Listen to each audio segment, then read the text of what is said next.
Ayo. Shoutouts nga pala kay Kuya Ismag. Para sa akin, legit shit. Pag ako nanalo dito, mapapagamot ko na yung tito ko. Yeah. Para sa atin lahat to. Pakinggan nyo. Balitaan nyo ba? Nahuli daw kahapon si Norman Mangusin ah. Para sa kanya to. My check.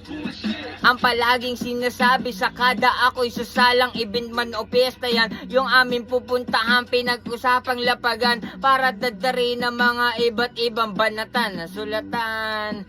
Ganyan kami pag sumalang, bawal sa aming kaduwagan. Pag ikaw yun natutukan, obligado mong sabayan. Sabit na napupusuan dahil bawal sa amin urong bayag para bang si Norman Mangusin.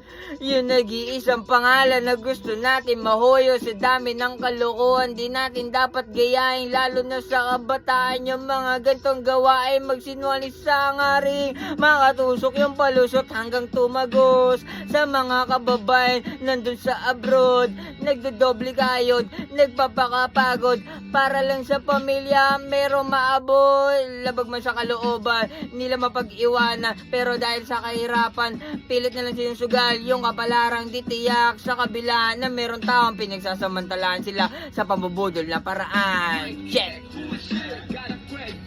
Ayo! Ayo! Legit.